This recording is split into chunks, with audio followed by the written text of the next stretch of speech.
Bon après-midi, tout le monde. Hello, everyone. Thank you for being here today. Before I begin, I just want to say a few words about the ceasefire agreement that was just reached between Israel and Hamas. Pendant plus d'un an, le Canada a demandé un cessez-le-feu et travaillé en ce sens. On est donc très content d'apprendre cette nouvelle tant attendue aujourd'hui. It means hostages that have been held captive since Hamas's abhorrent, unconscionable attack on October 7th, 2023, 15 terrible, grueling months ago, can finally be reunited with their families. And that includes, tragically, the remains of a Canadian. Ça veut dire que l'aide humanitaire qui est si cruciale, comme les médicaments, l'eau et la nourriture, va pouvoir se rendre aux personnes qui en ont tant besoin à Gaza. It means we can see the light at the end of the tunnel to hopefully put an end to this horrific war that has taken the lives of far too many innocents. Canada stands ready to do whatever it can to ensure the success of this agreement. But more than that, this ceasefire gives us hope. Hope that we can now focus our attention on a true, lasting political solution to this conflict, a two-state solution with Israelis and Palestinians living side by side in safety, security, and dignity. And hope that here in Canada, we can turn down the temperature, truly listen to one another, and ultimately rebuild the relationships between various communities which have been deeply damaged since October 2023. For Palestinian, Israeli, Lebanese, Jewish, and Arab Canadians, I know this war has been deeply hurtful, and I hope that today's news brings some solace, some relief. Je veux remercier le Premier ministre Doug Ford et tous les premiers ministres qui sont joints à moi aujourd'hui pour aborder cet enjeu crucial qu'est l'importance d'être unis pour défendre le Canada, défendre notre souveraineté, alors qu'on fait face à la menace de tarifs de la part de l'administration qui prendra bientôt le pouvoir à Washington. Coming out of this highly productive meeting, we have a shared sense of purpose, a shared sense of understanding, and a commitment to stand together on a united path forward. Because there's no sugarcoating it. The incoming administration's proposed tariffs against Canada would harm Americans. They would put American jobs at risk. They would put our collective security at risk. They would raise costs at a time when people simply deserve a break. And perhaps most crucially, they're not necessary. Our trading relationship is the envy of the world, and the better path forward is to make it stronger. During the first Trump administration, we negotiated together a new trade agreement, more jobs, more wealth, more opportunity on both sides of the border. It's also a clear win-win of monumental proportions. Today, Canadian electricity powers millions of American homes and businesses each year. Over 4 million barrels of oil are shipped daily to refineries specifically made for Canadian crude, creating good jobs for Canadian and Americans alike. Notably, if tariffs are applied to Canadian oil, U.S. gas prices could increase by up to 75 cents per gallon. And we supply the United States annually with $84 billion worth of minerals used to support the U.S. defense, automotive, and agricultural industries that would otherwise be sourced from places like Russia or China. The approach we want is to build on these strengths. We want to help each other in our time of need, as our brave firefighters are doing in California right now, and as Americans have done in the past when we've faced our own natural disasters. On est tous d'accord? Il faut travailler ensemble pour défendre les relations entre le Canada et les États-Unis qui ont été la source de tant de prospérité pour nos deux pays. I've spoken to the President-elect numerous times since the summer. I was the first G7 leader to sit down with Mr. Trump after the election to discuss some of the concerns he's raised. And we've stepped up by allocating over $1 billion to further enhance the security of our shared border and clamp down on the illicit drug trade and human trafficking. With all that said, if the U.S. administration chooses to still implement tariffs, we will respond purposefully, forcefully, and resolutely. On ne va pas rester les bras croisés. On va démontrer ce que les entrepreneurs, les travailleurs et les économistes des deux côtés de la frontière savent très bien, que dans une guerre commerciale, il n'y a pas de gagnant. Canadians do not deserve tariffs, and I believe Americans should not want tariffs either. We love this country. Canadians love this country. And I and we as First Ministers will never stop defending Canada from anyone who wants to harm it. Canada is a welcoming, inclusive, innovative, and ambitious place. It is home to bountiful resources, breathtaking beauty, and a proud people who've come from every corner of the globe to forge a nation with a unique identity worth embracing and celebrating and worth fighting for. On a notre propre identité, notre propre histoire et nos propres valeurs. On est d'ailleurs le seul membre de la francophonie sur un continent où habitent des centaines de millions d'anglophones et avec ça vient toute une histoire et une culture distinctes qu'on va toujours protéger.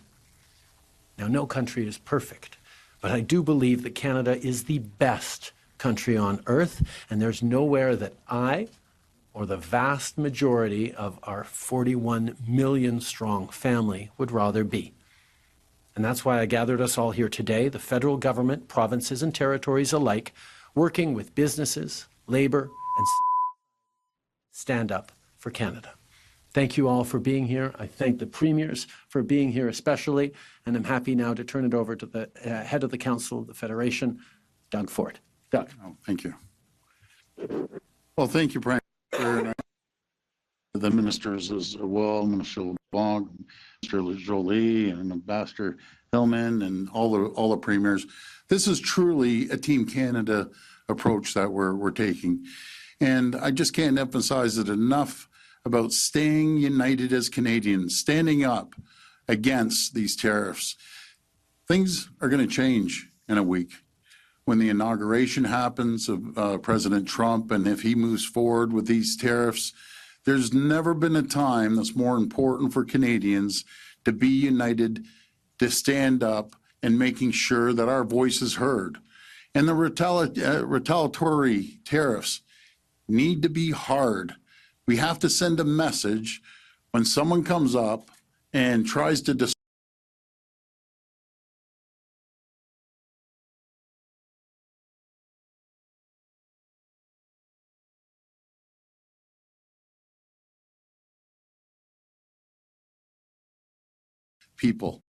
people that may be affected by the tariffs. But I can assure, I'm speaking for Ontario, I can assure the people of Ontario that we will be there for them.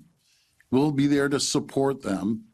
And I'm pretty sure what I heard is everyone feels the same, no matter the territories or the federal government or the provinces. And I'm just so proud of everyone today. This is an opportunity for Canadians to stand up and be proud. Even when it comes down to going into your local retailer, look at the back of the label. If it doesn't say Made in Canada, pick the can beside it that does say Made in Canada. And that goes to our retailers, a message to all our retailers, all the grocery retailers, other retailers. Start onshoring goods to Canada. Start looking at Made in Canada. If we get hit by a tariff and our costs go up, I'd rather pay a few more cents to go to a Canadian supplier, someone that's producing right here in Canada. If you remember back in the pandemic, when President Trump cut us off on the N35 masks, everyone remembers that? We went and said enough is enough, and we brought 3M with the cooperation with the federal government. We onboarded them in Ontario that we can serve the entire country. We should never be reliant on anyone. We're the greatest country in the world. We're an economic powerhouse. There's nothing that we cannot build collectively across our great country. So I just want to thank everyone. I want to thank the people of Canada for standing with us, and we will never, ever give up. We're Canadians, we're proud Canadians, and Canada is not for sale. Thank you. Premier Ford will now begin the question period. 30 minutes of questions, one question, one follow-up. First question. Bonjour, Fanny Olivier de Radio-Canada. Ma première question est pour vous, Monsieur Trudeau. J'aimerais savoir, êtes-vous prêt à agir sur le prix du pétrole pour dissuader Donald Trump, même si ça implique d'aller contre la volonté de certaines provinces comme l'Alberta et la Saskatchewan? Tout d'abord, comme on l'a dit, tout est sur la table. On a eu une très bonne discussion autour de la table aujourd'hui avec des gens qui représentent passionnément tous les différents coins de ce pays. Et ce sur quoi on s'est mis d'accord, c'est qu'il faut répondre aux défis auxquels on est en train de faire face, mais il faut s'assurer que le fardeau soit partagé à travers le pays. On ne peut pas punir une région ou une autre parce qu'elle aura plus d'impact sur les États-Unis. On va être équitable, mais on sait qu'on va aussi être sans équivoque, que les Canadiens veulent, et nous voulons tous, répondre de façon ferme dans le cas échéant que l'administration américaine va de l'avant avec les tarifs. C'est pas certain encore, c'est très probable qu'ils vont le faire, mais c'est pas certain encore, et tant qu'ils l'auront pas fait, on ne peut pas prévoir exactement ce qu'on pourra faire. We had an excellent conversation today around the table with passionate Canadians who are proud to represent very different regions of the country, but who are all united on one thing, which is we will stand up for Canada. We will protect Canadians. We will make sure that we are there to show what this country is made of. At the same time, we've also agreed that no one region of the country should disproportionately bear the burden of standing up for all other Canadians. We have made it very clear that everything is on the table as potential responses, but we've also been very, very clear that it has to be fair across the country. If the American administration moves forward with its plans on tariffs, it will first and foremost hurt American citizens and American consumers, but it'll also hurt Canadians. And Canadians need to stand together to make sure we're there for each other, particularly those who may be carrying a heavier load than others because of what the American administration might do. Et pour vous, Monsieur Legault, vous avez dit ce matin que toutes les options de riposte sont sur la table. Ça semble contredire, en quelque sorte, votre ministre de l'Énergie, Christine Fréchette. Alors, j'aimerais juste, pour qu'on soit clair, m'assurer d'une chose. Êtes-vous ouvert à ce qu'on augmente le prix de l'hydroélectricité pour les Américains avec, par exemple, des contre-tarifs à l'exportation? Bon. Première chose, là, puis le premier ministre vient de le dire, on est tous d'accord. Le premier choix, c'est de ne pas avoir de tarifs. Et donc, on n'annoncera rien avant qu'il y ait eu des tarifs de mis en place par l'administration Trump. Maintenant, si M. Trump met en place des tarifs, faut rien exclure. Faut rien exclure, incluant l'énergie, l'électricité. Faut rien exclure. Il y a plusieurs façons de mettre en place des mesures de représailles. On n'est pas ici cet après-midi pour vous dévoiler ce qu'on fera.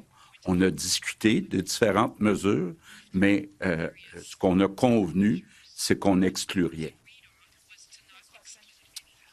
Hello, Mr. Trudeau. Mackenzie Ray with Global News. Do you regret not resigning sooner to allow your predecessor the opportunity to be able to deal with the situation with the Americans sooner? And for the premiers as well, Ms. Smith, I don't know if you're here, but Mr. Moe, do you think Mr. Trudeau's lame duck status makes Canada's ability to negotiate with the Americans more difficult?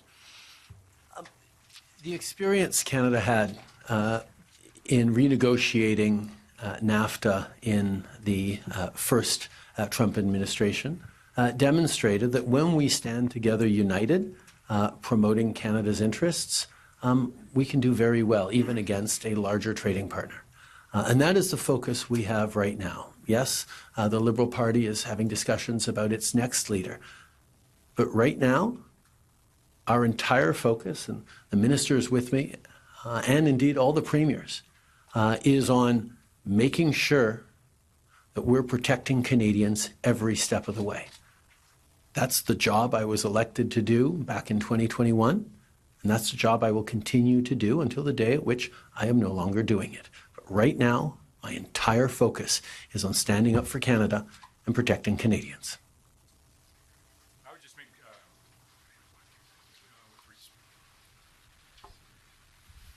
Should be good. Saskatchewan's been silenced again. No.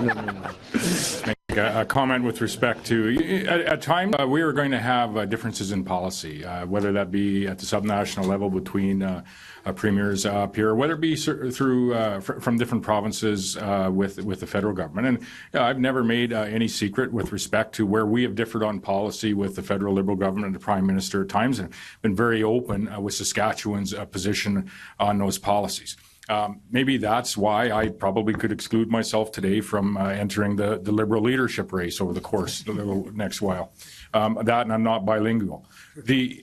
But more broadly, and I would say, thank you to Premier Ford and to the Prime Minister for coming together here today to have a very different discussion about those policies where we might not agree, but to have a discussion on how we move forward on what is a very significant challenge, not only to the folks that live in Saskatchewan, but to all Canadians. And there are points in this where, we may have disagreements, but Canadians can be thankful that their 13 premiers, the Prime Minister, and a few federal ministers are coming together not only to hash out and work through what those differences might be, but to understand where we can come together and what the process is over the next number of days and then up to the inauguration, and what our options might be post that inauguration period of time. This is our largest ally that we are talking about, and it's our largest trading partner.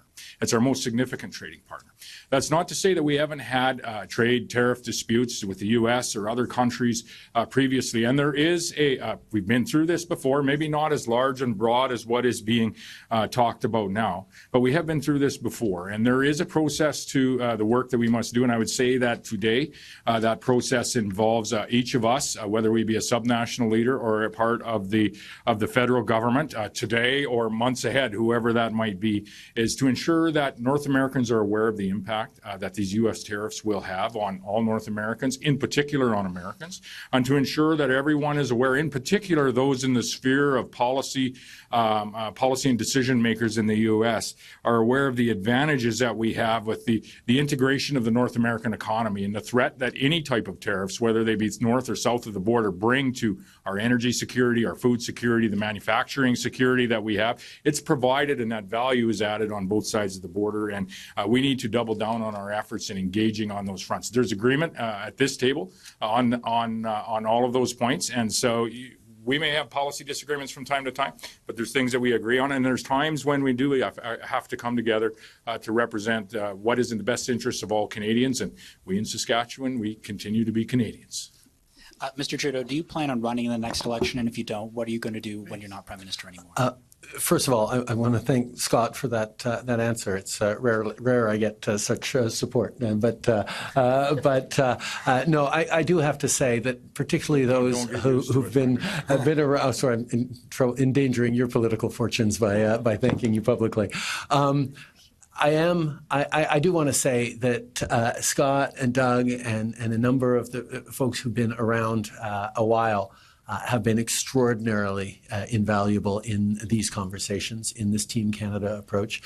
There's always a lot of politics going on around this country, but to know when to step up in the Canadian national interest and to know that that's what Canadians want to see is really is to the credit of everyone around this table. In terms of my own decisions, I will not be running in the upcoming election. As to what I might be doing later, I honestly haven't had much time to think about that at all. I am entirely focused on doing the job that Canadians elected me to do in an extraordinarily pivotal time right now. The U.S. inauguration and the weeks that follow are something that is of deep, deep importance to Canadians, and we are entirely focused on that as a team. Thank you, Prime Minister. Next question. Hi, Kat Tunney from CBC. A question for Premier Ford as chair. Just looking for a vibe check. Do you agree? How much do you agree or disagree with the government's plan to address the tariffs? And should we read into the fact that Premier Smith is not here as a sign that you're not all on the same page? Well, first of all, I think we're united in a message. If we had our choice, we'd have no tariffs. I've been out there promoting two great countries. We'd be the strongest country, the richest country, the safest country in the entire world. I believe in shipping, in our case, more great nickel, world-class nickel down there. I believe that we should be sending more energy, more electricity. Sorry, but when you have someone that's attacking our country, trying to take livelihoods off people, I'm going to fight like you've never seen before. So that's what I believe in. Sorry, I'm choking away here. Go ahead. Well, if there are any dissenting views, I'm happy to, or interested in hearing those as well. My next question is for, did you want to continue? I will point out that Danielle did join us for the conversation and contributed significantly. She was unable to make it for the press conference. David Eby is here as well. But no, there will always be robust discussions around this table. Everyone has a job that is defending the interests of their own constituents, their own industry, standing up for the national interest, but being able to come together on a consensus, that has largely been supported, as you saw from the KK. This is a good thing. OK. Évidemment, on a toujours des discussions robustes. Il y a des différentes parties du pays qui sont représentées. Les gens sont là pour lutter pour leur paroisse, pour leurs intérêts, mais aussi sont préoccupés, tous et chacun, de l'intérêt pan-canadien. Et c'est pour ça qu'on a pu venir à des ententes très positives et même un communiqué que presque tout le monde a endossé. You know, something you were mentioning, is there dissent or whatever? Isn't this great that we have three political parties sitting down and we have a robust conversation? We may agree or disagree, but we're coming out united. I can tell you, spending a lot of time in the U.S., you would never see a group of Democrats and Republicans sitting here collaboratively. I promise you one thing, around President Trump's office, a whole bunch of Democrats and Republicans saying, how can we attack Canada? It's not happening. We have the greatest country. We have the greatest elected officials, the greatest democracy in the world, that we can sit here from one extreme to the other extreme to in the middle. And I have always said, I don't care about political stripes. I don't care if you're from the orange party, the blue party, or the red party. We're going to be united. We're Canadian. We're going to get this done. As a follow-up to the Prime Minister, is Ottawa considering any supports for industries and businesses that might get caught up in a tariff dispute? Yes, absolutely. We know that in any response we give, some industries or some sectors might be more exposed or more affected than others. And we've made the commitment to do everything we can. And I know everyone around the table has agreed too, that if their region is less impacted, they'll do what they can to help out regions that are more impacted. This is not an attack on, or this is not a potential a challenge for one particular segment of our economy or one particular region in this country. This is an attack or an approach that endangers all Canadians and all of Canada. And on this one, we're all standing united in demonstrating that Canada speaks with a clear voice to defend the interests of Canadians. Thank you. Next question. Émilie Bergeron, la presse canadienne. Monsieur Trudeau, vous avez parlé du fardeau des mesures de représailles possibles qui doit être partagé à travers le Canada. Ce matin, on a entendu des points de vue divergents d'un premier ministre à l'autre en matière d'énergie. Donc, j'aimerais savoir comment le consensus a évolué entre avant la réunion et après à la réunion, et si je pourrais entendre aussi en anglais pour mes collègues anglophones, M. Ford là-dessus tout de suite après. Tout d'abord, le consensus a été ancré autour du fait que nous espérons encore ne pas voir de tarifs et pouvoir à la place travailler sur comment on va approfondir nos relations et lutter en Amérique du Nord fort et unis contre des acteurs à l'international qui deviennent de plus en plus problématiques. Donc, renforcer l'Amérique du Nord, c'est notre désir partagé d'un bout à l'autre de ce pays. Par la suite, on a parlé des étapes possibles qu'on pourrait entreprendre pour répondre dans certains différents scénarios. On ne sait pas exactement quelles seront les mesures prises par M. Trump. Alors, on ne va pas décider aujourd'hui quelles seront les prochaines étapes, mais je peux vous dire que sur les premières étapes possibles qu'on va prendre, on a été tous unanimement d'accord. Any comments in English on that one? Oh, I'm good. Thank you. Et M. Trudeau aussi, comment concrètement, si on en vient à sévir en matière d'énergie, comment concrètement, quels sont les outils légaux pour agir et comment on pourrait agir étape par étape, comme vous dites? D'abord, comme j'ai souligné, on espère encore qu'il n'y aura pas de tarifs sur le Canada. On est le meilleur partenaire et allié aux États-Unis. On fait des choses ensemble dans un monde très incertain. De pouvoir créer des situations gagnant-gagnant des deux côtés de la frontière, c'est tout à fait logique, tout à fait responsable. Mais dépendamment de ce que sera le choix de la nouvelle administration américaine, on va réagir en conséquence. Mais on n'a pas décidé encore quelle sera notre réaction précise parce qu'on ne sait pas exactement ce que l'administration américaine va faire. Mais on s'est mis d'accord sur les principes et ce principe de s'assurer qu'il n'y a pas une industrie ou une région du pays qui porte un beaucoup plus lourd fardeau qu'une autre région, c'est quelque chose sur lequel on est tout à fait d'accord. Merci. Prochaine question. So Paul Dutch, The Hill Times, to the Prime Minister and Premier Ford. Following today's meeting, was there an establishment of who speaks for Team Canada? Do all the premiers and ministers defer to one point person, or is everyone free to speak to their American counterparts themselves? We have encouraged, and from the very beginning, encouraged all premiers, all Canadian business owners, all Canadians with any sort of interaction with the United States to engage on this issue and to speak up for the benefits of free and open trade between our two countries, the win-win, the amount of jobs that directly result from in the United States from things we do in Canada and vice versa. It is to be expected that everyone weighs in. It's actually one of the strengths of Canada that we have people from different political parties, different regions, different industries coming down with a similar message, which is we should be working together to create more prosperity on both sides of the border. Obviously, everyone tries to coordinate through our embassy in Washington to make sure that we're getting full information on the conversations that are being had to be able to be as strategic as possible. But it is actually more impactful when Americans see Canadians speaking from multiple perspectives, multiple voices, but standing up for Canada in the same way. That's the heart of Team Canada, and that's why we have such a strong approach on this. As for the Yukon Premier, earlier today you said you wanted a blueprint about whose roles, who does what, who's in charge of what. Following today's meeting, do you have a sense of that, of what roles are supposed to be done by everybody?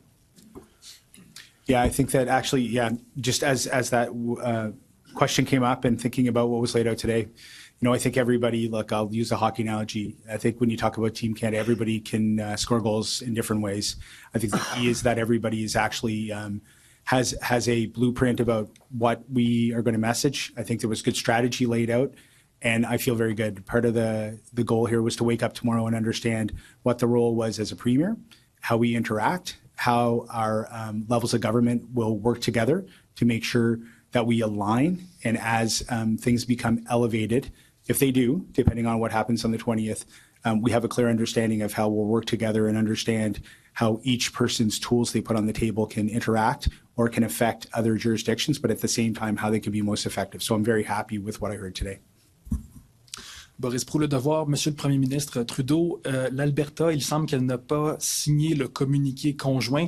J'aimerais savoir pourquoi. Et elle nous a aussi dit, elle a aussi dit publiquement, Madame Smith, que le fédéral n'a pas l'autorité de bloquer, par exemple, les exportations de pétrole. Est-ce que vous avez la juridiction en tant que Premier ministre d'agir là-dessus? La dernière chose qu'on va faire, c'est une bataille de juridiction maintenant. On est tous unis sur le fait qu'il faut répondre de façon robuste. Quelle sera cette réponse? On en discutera parce qu'on ne sait pas encore exactement ce que l'administration américaine va faire ou ne pas faire. Mais il y a eu un grand consensus autour de la table là-dessus. Par rapport au communiqué, faudrait que vous demandiez à Mme Smith pourquoi elle n'a pas voulu signer le communiqué. Nous sommes tous d'accord et je ne sais pas quel sera l'élément avec lequel elle serait en désaccord. The clear consensus around the table is that we need to respond in measured but robust ways to the American actions, whatever they are. We can't know definitively what our response will be, or can't announce what our response will be until we know definitively what the Americans are going to decide to do. We continue to hope that they will realize that tariffs on goods coming into the United States from Canada is just an extra tax on consumers in the United States. It's going to raise prices for consumers in the United States. That's not something that we want. That's not something that I think American citizens and consumers want. So we are united in wanting to move forward to make sure that these tariffs don't actually happen. In regards to why Alberta hasn't signed on the joint communique between Canada and the Council of the Federation, you'll have to ask the Premier about that directly. En suivi, ma question s'adresse au Premier ministre Legault. Monsieur Legault, pourquoi vous avez décidé de signer ce communiqué et est-ce qu'on doit comprendre que vous accepteriez si le Premier ministre du Canada vous demande pour l'unité nationale de couper, par exemple, les exportations d'électricité ou d'aluminium du Québec? Bon. Oui. Est-ce que ça fonctionne? Oui. Donc, la première chose qui est écrite très clairement dans le communiqué, c'est que notre premier choix, c'est qu'il n'y ait pas de tarif. Donc, aujourd'hui, on ne sait pas ce qui va arriver la semaine prochaine, ce qui va arriver dans les prochaines semaines. Donc, notre premier choix, notre priorité, c'est de tout faire pour pas qu'il y ait de tarif. Maintenant, s'il y a des tarifs, bien là, il va falloir voir, est-ce que c'est des tarifs sur tous les produits? Est-ce que c'est des tarifs sur certains produits? Puis après, bien, il ne faut rien exclure. Est-ce que nous aussi, on se pose des questions? On doit se poser des questions sur quels produits, dans un sens et dans l'autre, on peut mettre des tarifs ou non. Donc, c'est trop tôt pour répondre à la question, qu'est-ce qu'on fera? Il faut d'abord voir quelles seront exactement les mesures de représailles de M. Trump pour ensuite prendre des décisions entre nous. Mais moi, ce que je dis, c'est qu'il ne faut rien exclure. Next question. If the idea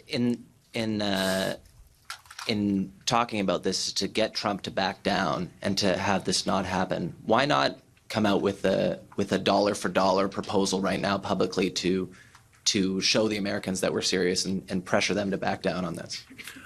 First of all, as we said, everything is on the table, and I support the principle of a proportional dollar-for-dollar response. That is not the question. The question that we ask ourselves, first and foremost, is if the new administration chooses to bring in tariffs, what is it that we can do that will result in the lifting of those tariffs as quickly as possible? That is first and foremost. And what we're doing right now, what we have been doing for weeks, is engaging with the American administration to highlight the investments we're making in our shared border, to respond to concerns that they've expressed. We've laid out a number of different things that matter to them. We know that the last thing the new administration wants to do is raise prices on American consumers for all sorts of goods. But that will be the consequence of these tariffs if they come in.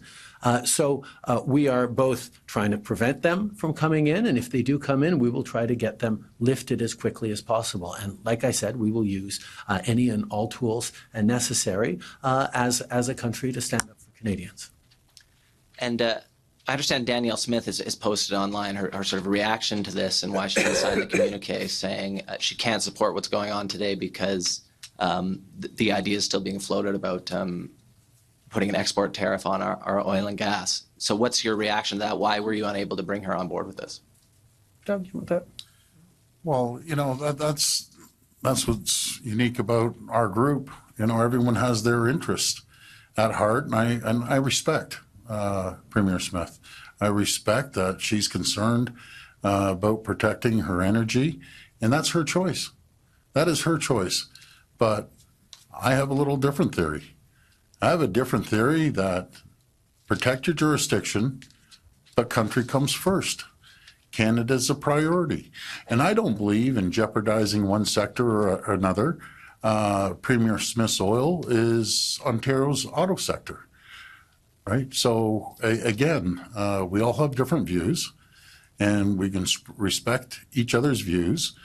But at the end of the day, when the tariffs come, it's going to affect Albertans. It's going to affect people from BC and Saskatchewan and Manitoba, Ontario, Quebec, all the way down the road. No one's exempt from that. And all I believe in, if it comes to that, let's have the tools in our toolbox to react, to send a strong message. But it's not going to be all of a sudden one province or one territory is exempt on this. When Donald Trump comes at us, he's not going to say, well, let's not worry about Ontario, they're good people, or Alberta. He's coming full tilt at Canadians as a whole. And that's one thing we have to understand. We need to be united. Donald Trump is a brilliant negotiator. That's what he's done his whole life. That's exactly what he's done. And he's sitting there with a big smile on his face thinking, wow, I'm going to divide and conquer. Remember one thing, united we stand, divided we fall. We need to be united. Can I jump in there? Just a sec. Well, I'll pass over to you in a sec. I just want to point out something in what Doug Ford just said. Doug, the